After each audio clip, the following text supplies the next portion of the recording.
Ronald Phelps, but everybody calls me Ron. And I'm here to do a piece as a local historian. This has purely been a hobby of love for me throughout my lifetime living here around Malden. And I've ran across some interesting things that were fact and some were fiction. And one of the biggest things I ran across trying to research was how Malden came to be, actually. I'd always heard that it was named by Major Clark, which was one of the surveyors that came with the railroad in 1878. And I think this was perpetuated basically by a poem written by Carrie Jackson. She was one of our eminent historians, and this was told to her as truth. So I'm certainly not faulting her, because I pass on many things that is told to me as truth. But in this case, I was able to recover documents that did prove otherwise. But she wrote a little thing, said how Malden got its name. Says, have you ever heard the story of how Malden got its name? I'll tell you how, without a doubt, for my mother lived here then. It was in 1875. There was no town at all, just a few farmers who grew corn and cotton. The place was on a high ridge between swamps, east and west, with Indian trails, wild animals, and timber. And there was an old plank road out New Madrid way that was actually built in 1855, but it was abandoned during the Civil War and left to rot down. But they did have a road base at that time. So the Little River Valley Company made their termination and brought their employees here to build the little railroad. But to skip on down, says when the town was finished, it had to have a name. So Major Clark said Malden, because that name was in his dream. Well, I happened a few years ago to be researching some very old abstracts and ran across this particular abstract of the 30th of October of 1876. That's 2 years prior to Malden being founded. And if I could read parts of that for you, I think it'll prove who was actually the founder of Malden. And as the legal document says, know all men by these present that I, Brumfield Beckwith, and Beckwith Street is named after him, of the county of Duncan, the state of Missouri, and am firmly bound to the Little River Valley and Arkansas Railroad Company in the sum of $2,000, and that was a fortune in 1876. And his successors are assigners to the payment, wherefore I bind myself firmly by their presence on his 30th day of October, 1876. The condition of this obligation is that if the Little River Valley and Arkansas Railroad shall construct its railroad to the town of Malden as laid out on my plat. So he had already formed a plat, which is very similar to this. You probably won't be able to tell much about it. But this was the original plat of Malden, which included where downtown is now, basically. And that's where the railroad did terminate in 1878, 2 years later. They brought the railroad here. So you get to thinking about it, at that time, when they originally asked for a town, according to the original documents from the city of Malden, there was a total number of 27 people here. That was it. And Clarkton was a fairly large town, but they brought it here to an empty cotton field and terminated the railroad. Well, there was no other transportation available. You know, this is long before automobiles, trucks, planes, any of that had been invented yet. So there was two types of transportation, horse and railroad. And the horse, to deliver your cotton to Cape Girardeau, was a 4-day trip, providing you had good weather. And that was all they had. But now they've got a railroad. So people from Clarkton, Old Cotton Hill, which was a town then, it was about 3.5 miles north of Malden at that time. Those people could gather their crops, bring them into Malden, and transport them out on the railroad. So the town grew at a phenomenal rate. From 27 people in April of 1878, their first census was in February of 1889. 11 years later, they had 785 people living here. That's quite a growth. So basically, I contend, due to this ancient abstract, I don't know where the name Malden actually comes from. It doesn't tell me that. But Brumfield Beckwith plainly calls it Malden in 1876. And that's 2 years prior to all this taking place. So Major Clark couldn't have very well named it because he wasn't here yet. So I contend that Brumfield Beckwith was actually the true founder of Malden. He was an entrepreneur, obviously. He had a cotton field here. A cotton field 30 miles from the closest railroads, no transportation, wasn't worth very much money. But you bring a railroad in and terminate it and subplant it, the cotton field becomes valuable, especially when you get 800 people in 11 years. Pretty smart business move. And basically, I think that's how Malden became founded, and that's kind of all of that story right now. Okay, the next thing I want to talk about is the woofing plates. And they are a series of 8 copper embossed plates that are Indian of origin that was found about 2.5 miles south of Malden here in a field. And I know when I first came to Malden, I'd heard these rumors that these things existed, but could find out nothing about them. But I later did find out some about them. There was a book written on them by Washington University in 1950. But obtaining a copy of a 50-year-old book is almost impossible. But they were found in October of 1906 on the Baldwin farm and plowed up by Mr. Ray Grooms. And these particular plates were 6 to 8 inches long, and they represented what we think are probably a form of religious object. They are 99.5% pure copper, of raw copper, and they were embossed with different images, like a bird-like body, and one of them had the head of a man in front, the body of the bird in the back of the head. So he was representing both. And these things actually exist all the way, they found them all the way from Spiro, Oklahoma, up through Georgia. One of the big finds was at Etowah, Georgia. I've seen it particularly. And it's the same images as the ones found here at Malden. And they have been found now up in Illinois, I understand. So it appears to be part of they think it's part of a southeastern religious complex among the Indians, that these were a religious artifact. And how they came to be buried in Malden in the swamp is unknown. You know, theories could range from everything from a priest carrying them, or an Indian messenger, or what have you, that could have died there in the swamp, and there's where they stayed, because they were all together, like they had been wrapped together or something, but the wrapping had deteriorated because they had laid there for hundreds of years. They think possibly the date on them is around 1100 to 1400 AD.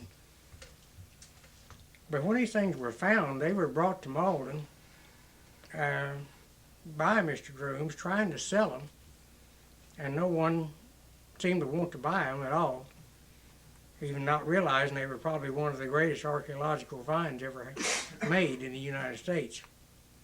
But finally, a salesman actually by the name of H. Max Wolfing of St. Louis purchased them in 1907.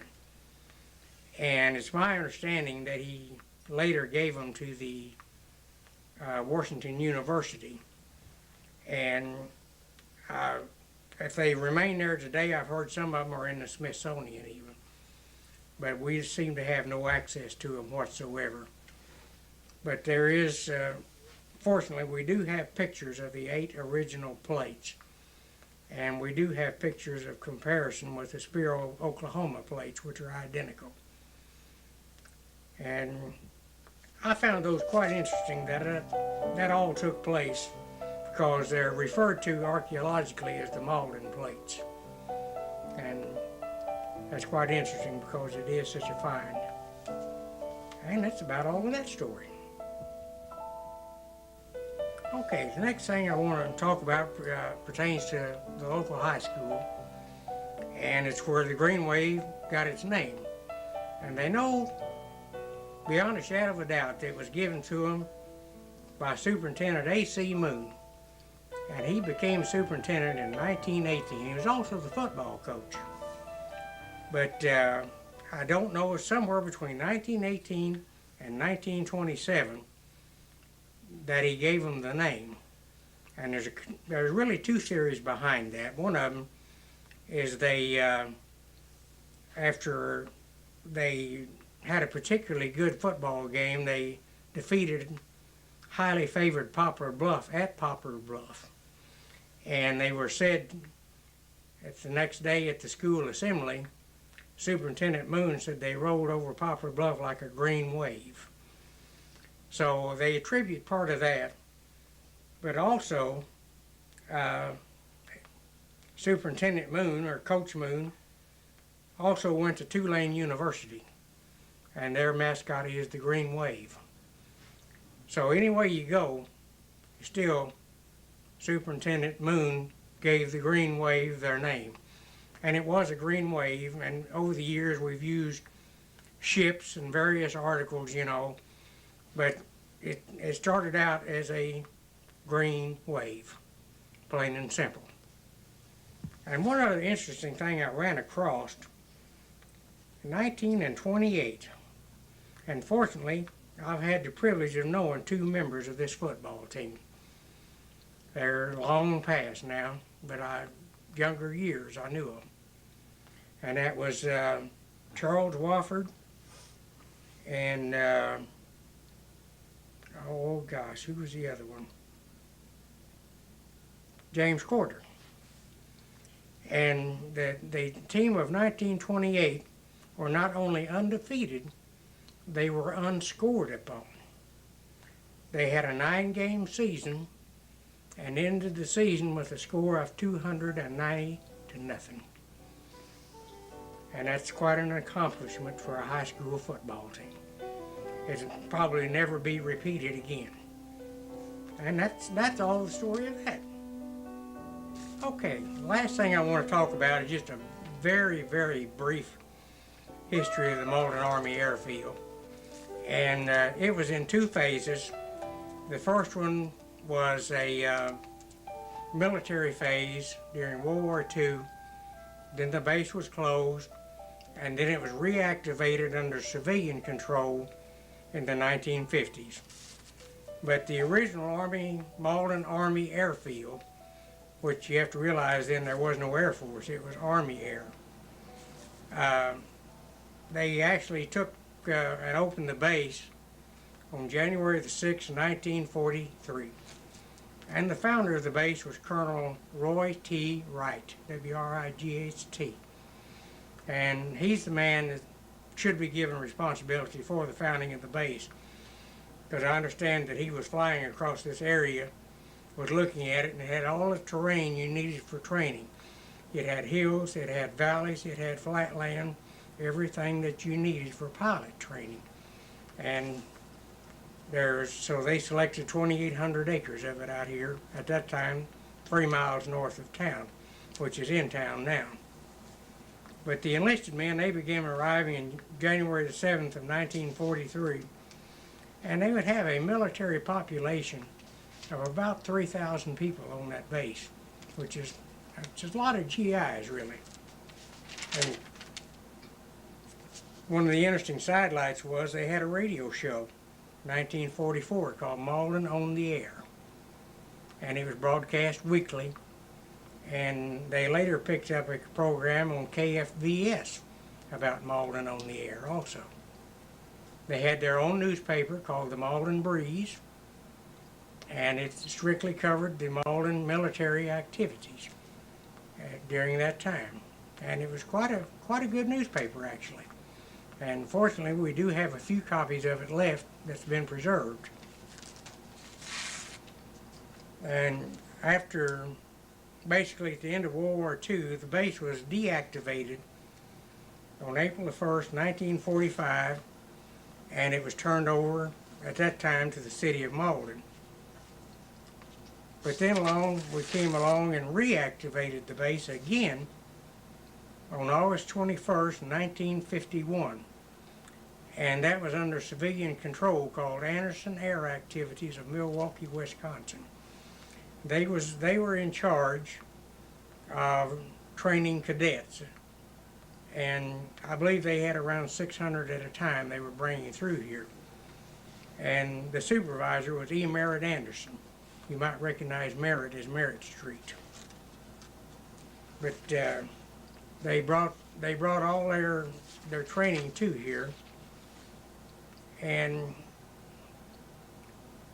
then I referred back to the Malden Press Merit for some excellent summation of this. And when people get them ready for Christmas of 1959, they had a large 3-inch type on top of the newspaper said Air Base to close June the 30th, 1960. So that was a devastating blow for Malden. And they had two reasons. Number one, the government said a reduced requirement for trained pilots, and number two, the change from propeller-driven to jet aircraft. So that phased the base out. But to give you an idea what it was really all about, the Air Base contributed $5 million annually to the economy of Malden. And I was reading in the newspaper at that time, you could buy a 3-piece oak bedroom suit for $67. Or you could buy a large platform rocker like this for 18 bucks. That tells you what $5 million was worth coming out of the economy. The last class to graduate was 61E on June the 24th, 1960, and they left here. Everything was gone by July the 26th, 1960. And I think one of the best headlines written that I've ever run across was in the Press Merit on Thursday, June the 23rd, 1960. It said the honeymoon is over. That's that story. Okay, as I said before, my name's Ron Phelps. I'm originally not from Malden. I was born and raised around Advance, Missouri. I went to school at Advance High School, went in the military on graduation, as about everyone did back then. I also was fortunate enough to go to college and everything while I worked for the phone company. They paid for it. So I got all that in, came to Malden. I was transferred in here in 1969 and fell in love with the place because we were just moving from location to location as telephone men did back then, because you took your particular expertise and if they had an opening in a town somewhere, you could bid your qualifications against anyone else to take over that area. Well, you said you fell in love. Yes. We liked everything about Malden. We as?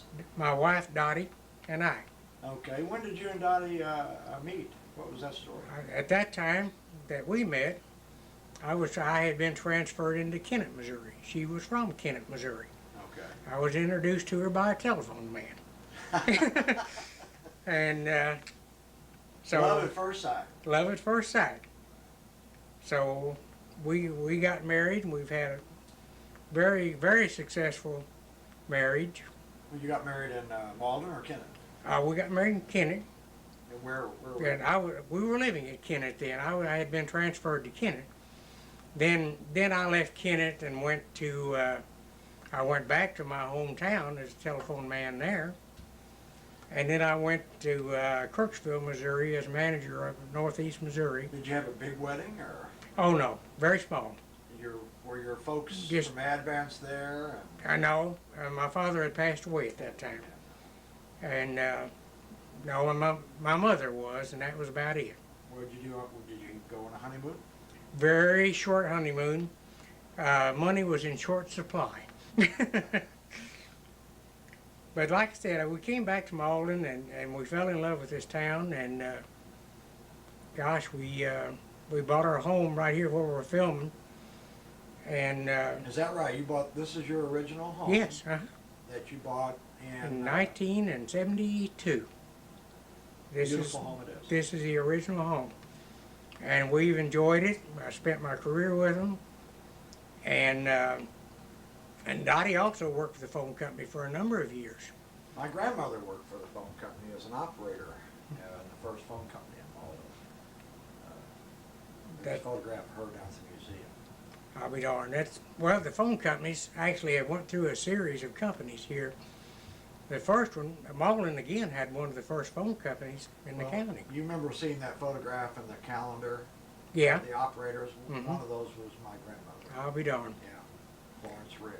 Well, they had an 1899. Now, that don't sound too far back, but you get considering telephone wasn't invented until 1878. How long have you been studying the history of Malden? I would say for 30 years. You're involved with that. Have you? Yes. What is the most exciting story that really excited you? Took a long time to work on and so forth. The one I was most excited by far was when I found that abstract proving who the founder of Malden was. Where did you find that? It was in an abstract that John Welch had, and it was from the old original Stovall building. And I happened to be in his office, and he knew I was interested in local history. And I was looking at the back of it, the historical part where they recorded. And I looked at that and I said, well, looky here. Now I know why Malden became Malden. That's a major discovery. It was major. Yeah. It was major. It's illegal. Yes, a legal document proving why Right. it came into existence. And I still today research, like the Malden Army Air Preservation Society. I still use their facilities. There is so much material out there. If we could just ever get it all together in one place. Fortunately, we're one of the few towns that has preserved our history. Most towns have not. You get an article that long on them, you've got a long history, and that's it. Malden, you could literally write a 500-page book on it. Well, and like you said, a lot of that has to do with several of our citizens in Malden. Absolutely. That really, our Dad knew and understood the newspaper as a very viable legal document. Yes. And He understood it as history also. it's history is what it was. Yeah. Yes. Because, many of the articles that I have saved over the years, I've got folders full of newspaper articles that's pertaining to history of Malden. And even I remember running across the history that they had published about in World War II, a couple airplanes named after Malden. The Miss Malden, and I think the other one was the Malden Marauder or something. But Was if this, it, flown overseas yes, in combat? yes. And what that was basically all about was school children got together, and if they raised so much money to buy a certain amount of war bonds, they could get an airplane named after their hometown. Well, Malden had a bomber and a fighter named after them. Interesting. Well, I've enjoyed today. Is there anything else that we might talk about? Your family or? Oh, not to know of, David. We could sit here and discuss history for days. Well, doesn't mean we can't do it again. That's true.